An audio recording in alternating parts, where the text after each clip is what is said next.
ओम शांति। मो ना हूँ बीके प्रभासिनी। आम जमा ज्ञान आसी नथलु ना भगवान को जानी नथिलु।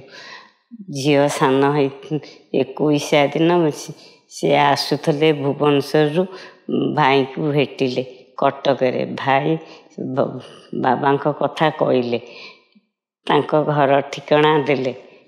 ठिकाना देले तापरे पचारे जाई घरे कहले केसड़ा ये केते बाट।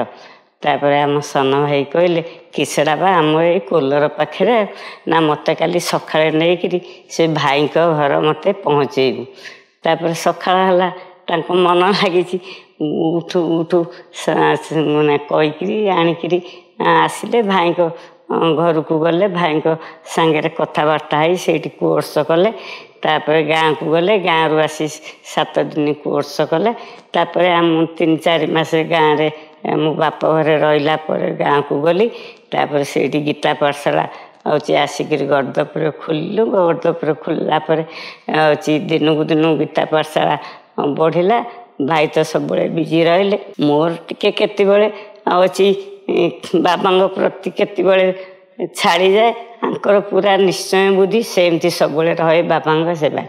से सेवार रहीकि से सबु बेले बाबा फरिस्ता होकर सब कम करती। कहले भी शुणती। मुझे पिला कम सब बिजी थाए। मझे मझे बाबा डाके। माया तो बहुत शक्तिशाली। से किसी ना कि विघ्न पकई एणु तेणु एपट सेपट करे। बड़ परिवार को लेकिरी चली पिला चलैकि बाबा को सेमती मझे मझे डाकिकी सेमती चलुली। तापर देह खराब है। देह खराब है मेडिकल पड़े 2-3 मास पर शरीर छाड़े। सेमती पिला नहीं आज जाके चली बाबा ही चलती। मो देह भी मझे पारालिस हो गला। बाबा को डाकी डाकी बाबा मत भल करदे। मधुबन को आसिक बाबा को तपोवन रे बाबा को पाइली।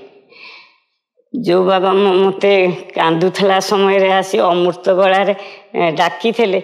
मुझे तपोवन रे बाबा को पाइकी बाबा को डाकिली। मुझे बाबा मु तुमको देखी मु आज तुमको ये देखिली कहीकि से अनुभव कथा सब कहीकि कांदा समय मो मन पड़गला। मुझे मो सांगे सब आसते तो कौन ये बाबा कुटिया को आसिले बोधे से पलि गले कि सियाड़े। तापर मो मोबाइलटा बाजिला। मो मन पड़ा से माने पलौंट। मु आसिक देखला बेलू से माने ना मत छाड़ी पलि आसपर बासंती भौणी कहले नाई माताजी तुम व्यस्त हो ना आमे तुम ये ओह्लैकि अच्छु तुम बस रे आस। तापर बस बाबा बस जाऊला। मुझे बाबा बस रे गली से मैंने ठिया होते। तापर से आम पुणी सांग होकर आसिलु। ओम शांति।